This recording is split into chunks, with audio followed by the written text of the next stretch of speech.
2 Rois, chapitre 9. Jéhu un roi et jugement d'Israël.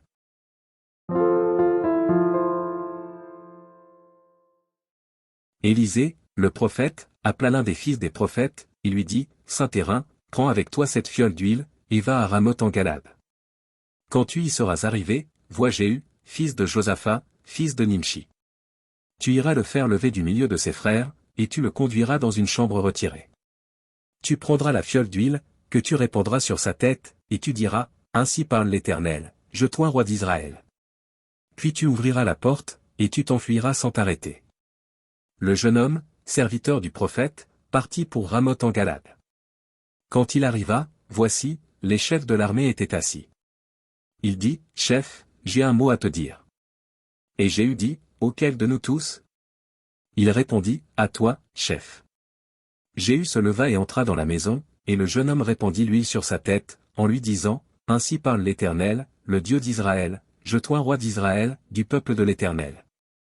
Tu frapperas la maison d'Achab, ton maître, et je vengerai sur Jézabel le sang de mes serviteurs les prophètes et le sang de tous les serviteurs de l'Éternel.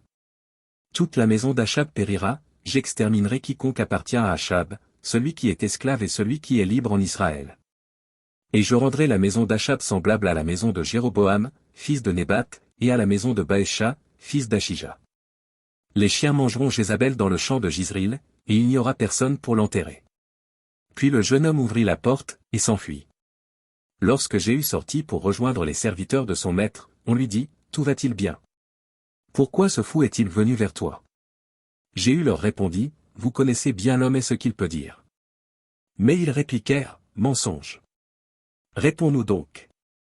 Et il dit, Il m'a parlé de telle et telle manière, disant, Ainsi parle l'Éternel, je toi roi d'Israël. Aussitôt ils prirent chacun leurs vêtements, qu'ils mirent sous Jéhu au haut des degrés, ils sonnèrent de la trompette, et dirent, Jéhu est roi. Ainsi Jéhu, fils de Josaphat, fils de Nimshi, forma une conspiration contre Joram. Or Joram et tout Israël défendaient Ramoth en Galade contre Hazaël, roi de Syrie. Mais le roi Joram s'en était retourné pour se faire guérir à Jizril des blessures que les Syriens lui avaient faites, lorsqu'il se battait contre Hazaël, roi de Syrie. Jéhu dit, Si c'est votre volonté, personne ne s'échappera de la ville pour aller porter la nouvelle à Jizril. Et Jéhu monta sur son char et partit pour Jizril, car Joram y était alité, et Achazia, roi de Juda, était descendu pour le visiter. La sentinelle placée sur la tour de Jizril vit venir la troupe de Jéhu, et dit, Je vois une troupe.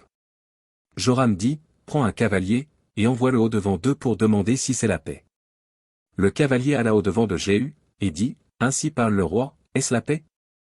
Et Jéhu répondit, Que t'importe la paix? Passe derrière moi. La sentinelle en donna avis, et dit, Le messager est allé jusqu'à eux, et il ne revient pas.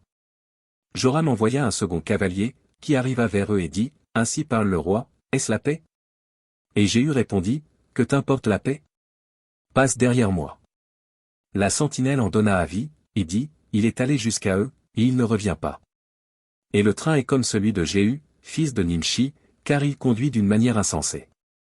Alors Joram dit, Attelle. Et on attela son char. Joram, roi d'Israël, et Achazia, roi de Juda, sortirent chacun dans son char pour aller au-devant de Jéhu, et ils le rencontrèrent dans le champ de Naboth de Jizril. Dès que Joram vit Jéhu, il dit, Est-ce la paix, Jéhu? Jéhu répondit, Quoi, la paix?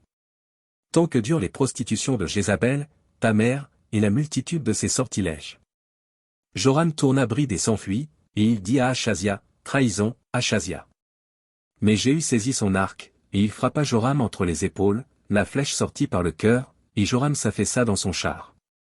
Jéhu dit à son officier Bidkar, Prends-le, et jette-le dans le champ de Naboth de Jizril, car souviens-t'en, lorsque moi et toi, nous étions ensemble à cheval derrière Achab, son père, l'Éternel prononça contre lui cette sentence. J'ai vu hier le sang de Naboth et le sang de ses fils, dit l'Éternel, et je te rendrai la pareille dans ce champ même, dit l'Éternel. Prends-le donc, et jette-le dans le champ, selon la parole de l'Éternel. Achazia, roi de Juda, ayant vu cela, s'enfuit par le chemin de la maison du jardin. Jéhu le poursuivit, et dit, lui aussi, frappez-le sur le char. Et on le frappa à la montée de Gur, près de Jiblim. Il se réfugia à Megiddo, et il y mourut.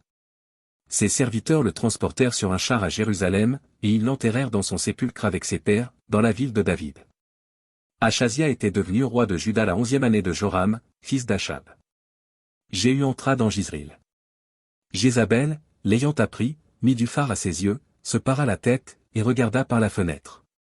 Comme Jéhu franchissait la porte, elle dit, « Est-ce la paix, nouveau Zimri, assassin de son maître ?» Il leva le visage vers la fenêtre, et dit, « Qui est pour moi ?» « Qui ?» Et 2 ou 3 eunuques le regardèrent en s'approchant de la fenêtre. Il dit, « Jetez-la en bas. » Ils la jetèrent, et il rejaillit de son sang sur la muraille et sur les chevaux. Jéhu la foula aux pieds. Puis il entra, mangea et but, et il dit, « Allez voir cette maudite, et enterrez-la, car elle est fille de roi. » Ils allèrent pour l'enterrer, mais ils ne trouvèrent d'elle que le crâne, les pieds et les paumes des mains.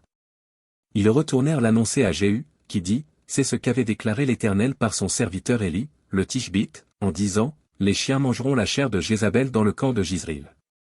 Et le cadavre de Jézabel sera comme du fumier sur la face des champs, dans le champ de Jizril, de sorte qu'on ne pourra dire, c'est Jézabel.